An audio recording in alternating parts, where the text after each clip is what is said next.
Um, remember me? That hyper political Puerto Rican guy who hates those two power companies and talks to the weird blue sword spirit and a glass fish from Venice? Been a minute. My friends, today is a very special day. Today is Pokemon Day 2026, which also happens to mark the series' 30th anniversary. One of the very few things in life that I can call constant, something that's always been present in my life for as long as I can remember and has helped me grow and find and understand myself when I needed it most.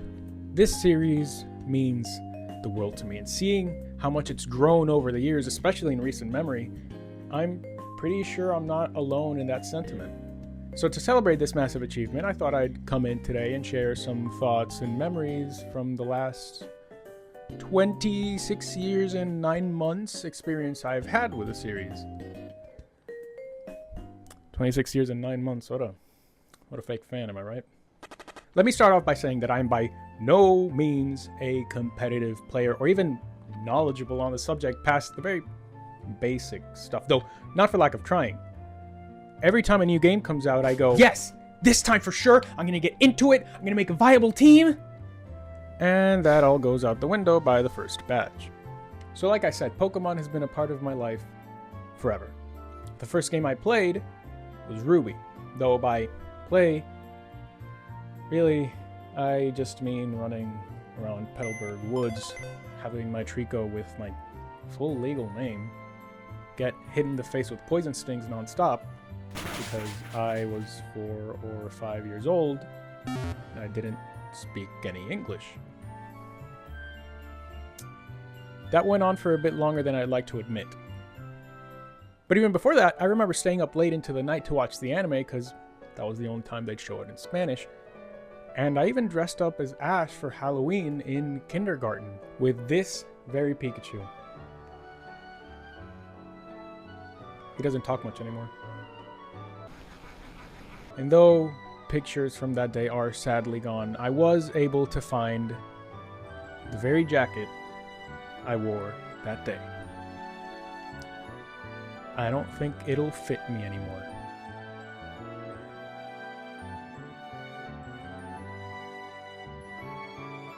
Back to Ruby. Obviously, I didn't get very far in it, but it was my first official Pokemon game. Not counting the Poliwhirl version of Poké-ROM that's sadly been lost to time, though I do remember having played it. It wouldn't be until a few years later in Diamond, where I actually played the game to completion, that things began to change. I think the most important thing about Diamond for me personally was the legacy it would come to leave behind. Not just in terms of how it would impact the series going forward, but more in real life. Because for just a moment, I'm going to ask you to stop what you're doing. Stop doom scrolling, stop ruining the planet while wasting time talking to nothing on some AI chatbot, and think about people. The people you have met through or because of these games. Think of the time you spent with them or the impact they had on your life, even if they're not around anymore. Even if you've forgotten about them for over a decade and then suddenly they pop back into your mind. Let me give you an example.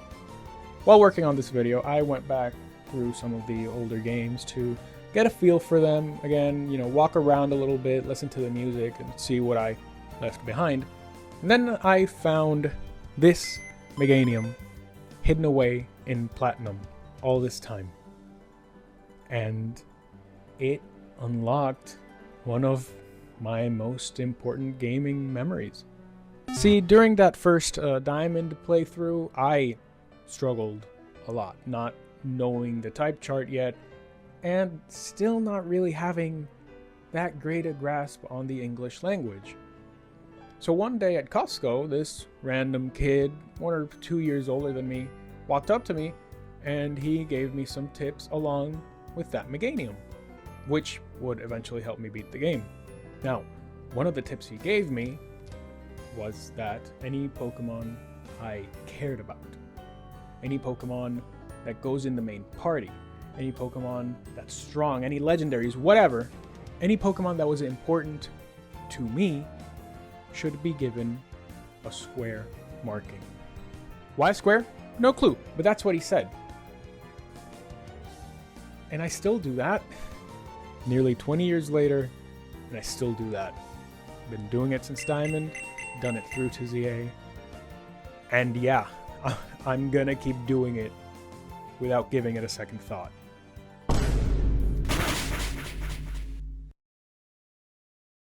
It doesn't add anything, it doesn't make the Pokemon better, but it's tradition. Passed down from one stranger to another a lifetime ago. And while Diamond isn't necessarily my favorite in the series anymore, that title is split between X and Soul Silver, it set a precedent that no other game had at the time. The importance of people. And while I would encourage you to look outward at the people around you, I think it's just as important, if not more so, to look inward. Because think of the person you were during your first Pokemon adventure, right? Now, think of who you were 1 or 2 or however many generations later. And look who you are now. Where you are now. Take a moment to realize how far you've come and how much you've accomplished.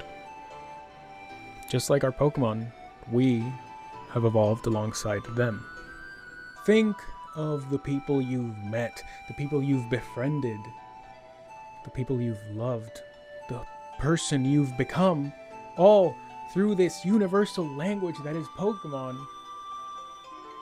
And I would hope you realize just how beautiful that is. Of course, this would take me years to realize, right? I was still young. I didn't know anything about anything. I still don't. No. The first big lesson that I would come to learn because of Pokemon came around the time of Black and White's release. Though the series has been a lifelong companion that would inevitably make me grow for the better, it hasn't always been smooth sailing. Since my early childhood, I've been told that Pokemon was satanic, that it was a savage game, violent, that my Pokemon toys from back then were, and I quote, going to pull me out of my bed by my legs and stick their tongues out at me, that I should beg God to open the doors to heaven so I can dump them all through. I wish I was making that up.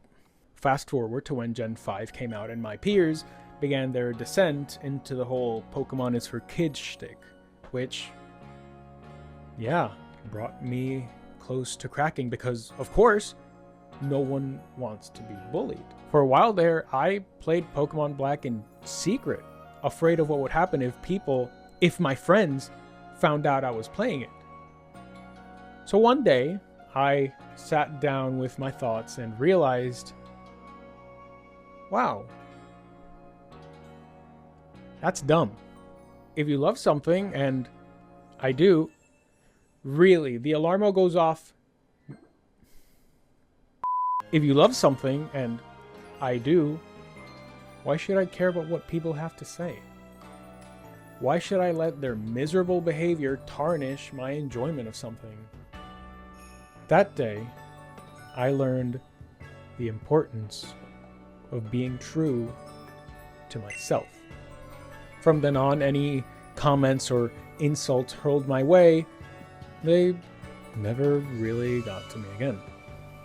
Because of that realization, I can stand here today and proudly say that Pokemon is a part of me. Another thing Pokemon would come to teach me that I only came to realize recently with the release of Legends ZA came from a big, and at best speculative, question. At the end of every game, once you've beaten the league, caught all the legendaries, done all you can, what happens to your character? Do they just stay there where you saved last, frozen in time until you turn the game back on, if ever you do? Or do they go on their own adventures with their Pokemon and grow older, live their lives? Yes, I know, Red climbs Mount Silver and travels to Alola some 20 odd years later. I get that, but you get what I'm asking. What happens to them once the game is done? I think I have an answer. Every protagonist and their stories, their struggles, their accomplishments, their bonds, their drive, their beliefs, their desire to be the very best, like no one ever was, they all live on through you. Also, their growth and their ability to work towards the goals they set themselves mirrors your own as a person. Think of it this way. Each protagonist's main goal is to become their region's champion, right? A task that, at least in universe, is difficult and an impressive feat. And still they get up that one fateful day and they work towards that, knowing it'll be difficult, knowing there will be myriad challenges along the way, maybe 1 or 2 crime syndicates to stop and a god to trap in a small ball. But they do it. And they do it knowing that their struggle and their effort will be worth it in the end. From that moment on, I've been seeing Pokemon a little bit different. It's no longer just a game where you travel around the world with your pets. Now I see it as both a call to action and a proof of your ability. It flawlessly encourages you, the player, to always follow your dreams, and it teaches us that no matter how big or how small or how far or how difficult those dreams may be to achieve, they are always worth fighting for. There's still one more lesson that Pokemon teaches, or maybe it's a gift that I think we need to remember. All this uncertainty we're living, where everything is on fire all around us, witnessing chaos and disaster at a speed and intensity that the human mind is not truly able to process, and there's just nothing we can do to stop it or even help. You can never stop chasing what makes you happy. Finding those little moments of pure joy goes such a long way, and sharing them with someone, maybe even just your Pokemon, gives each second so much more meaning. I mean, who could forget that summer of 2016 where everything stopped because of Pokemon Go's release? I remember being unbearable for the first 13 days after launch because the game just was not available here. 13 days, I remember. But then once it was available, going to Viejo San Juan every night and seeing it full of people, and it being so big that it even made the news multiple times. It was unbelievable. And just recently with the release of ZA, despite all the chaos in my life from the prior 6 months, I was able to play it alongside a handful of friends, and it doubled or even tripled my enjoyment of the game, knowing that we were all running around Lumios having a blast. And it helps that ZA is pretty great. Sharing that experience and spending the whole day together, it was peak. Pokémon. Those times will never come back. But they happened, and we were there when they happened, and we shared them with the people who mattered, and no one can take that away from us. Those small, ephemeral, beautiful moments of joy are what life is all about. Pokemon does its best to remind you of the importance of giving each instant meaning. Even when it seems impossible, you can never let yourself stop chasing what makes you happy. So as we all come together to celebrate this day with our friends or our Pokemon or even just random strangers on the internet, think of the good times. See if you can reconnect with that old friend. Always fight for what you believe in, even though you know it might be hard. And through it all, be happy.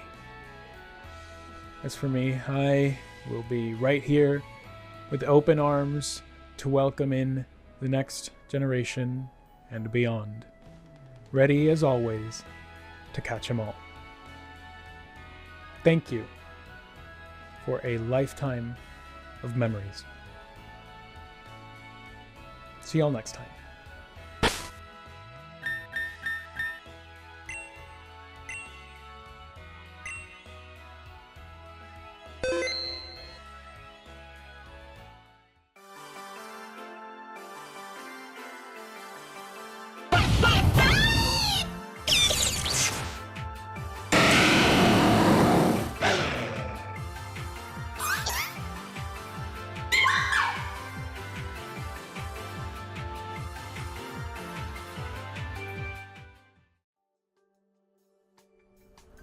Alright, so it's been about 2 weeks-ish since I recorded all of the video, but there were some things that I felt like I needed to add.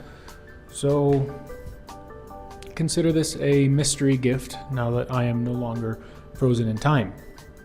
Really, I just wanted to come in and say that working on this video was an absolute joy. You know, having the opportunity to explore something that I love and having the chance to express that love and, you know, to be able to look back and reflect on my life through the lens of the different eras of Pokemon. You know, for a while I thought I wouldn't come back to making videos because I just wasn't getting the results I wanted, and I kind of bit off more than I could chew with the MCU and the whole storyline. But this one felt important to make, and it is just so hard for me to express how much fun I have had going through the process of the writing, the filming, the editing, looking for shots, redoing shots. The walking scene from the trainers, what was it, like 5 different takes at 5 different locations? Getting writer's block, then getting creative block, but just doing it anyway. This has been one of the most fun projects I've worked on, and even though I only made 8 out of the planned 42 videos of the MCU, truth is I look back on those times quite fondly.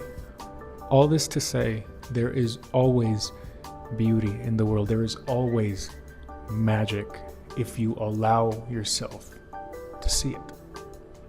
And I think that's why Pokemon resonates with so many people, because sometimes we need that reminder that we can let ourselves see it, that we can slow down and be present in the moment, to look out at the world around us and see it not for what it is, but what it can be, and to do our best to understand the power that's inside.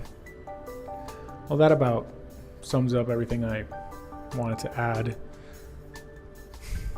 So, for real this time, thank you for a lifetime of memories. Here's to 30 more years of Pokemon.